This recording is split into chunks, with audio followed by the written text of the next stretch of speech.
सुन लीजिए, एक नया टॉपिक पे सत्संग करते हैं, ठीक है। जी।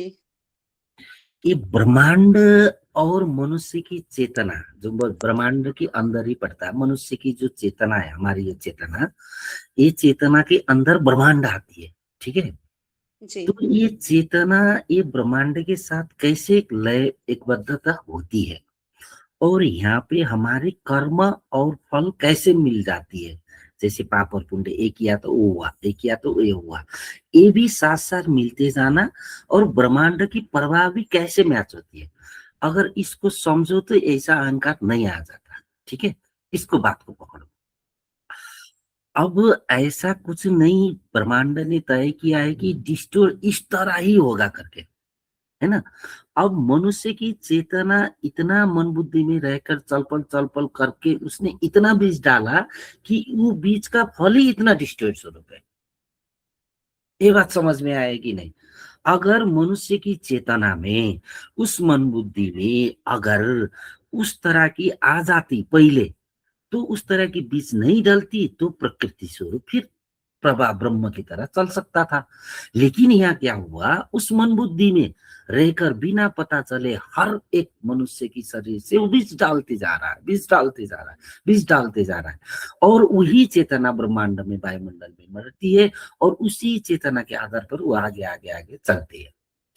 जैसे आप अच्छे काम करो तो आपको अच्छाई की ओर से लेके जाएगा, लेकिन कभी ना कभी कहीं ना कहीं कुछ बीज डाले थे, आपने पता नहीं चला होगा। लेकिन आप अभी अच्छे जो बोल रहे हो वो भी आपके लिए अच्छा नहीं था, तो आपको अच्छा लग सकता है।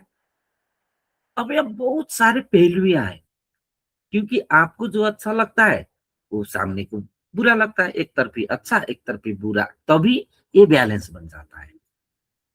इस बैलेंस को पहलू लूप है।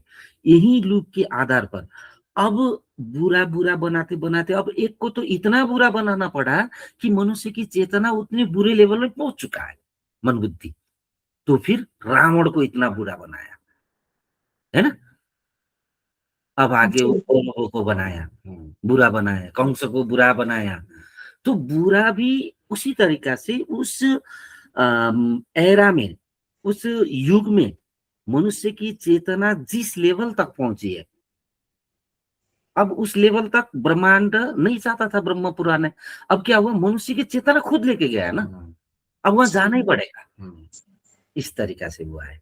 तो किसी को जितना कुछ जैसा समझ है, पॉजिटिव में जाता है उतना फिर नेगेटिव में भी उतना ही जाता है। उतने टक्कर में नहीं नहीं, पॉजिटिव में उतना जाता है तो उतना नेगेटिव में ही जाता है, ऐसा नहीं है। है। हाँ, दोनों पहलू पॉजिटिव पॉजिटिव नेगेटिव तो नेगेटिव चलता रहते ही ही है। है। लेकिन क्या होता है, जो नेगेटिव भी तो जरूरत पड़ता है ना, वो नेगेटिव जरूरत पर जाता था। लेकिन जो नेगेटिव जरूरत पर जाकर खत्म होना था, वो नेगेटिव तो रह गया ना। जरूरत की तो खत्म हो गई, हाँ, जो रह गया ना, अब वो बीज जल गया। हाँ। तो वो बढ़ते बढ़ते बढ़ते बढ़ते बढ़ते बढ़ते उतना हायर लेवल पे हायर चल लेवल गया में कि गया, रावण की ओर जाता है। रावण की उतार तक गया। अब ये सारे हमारे सारे चीजें, ये सारे मनुष्य की है, ये एक दो एक की खेल नहीं है, समझी कि नहीं। और ये युगों युग की खेल है, हर तरफ और उच्च और उच्च और उच्च उच्च।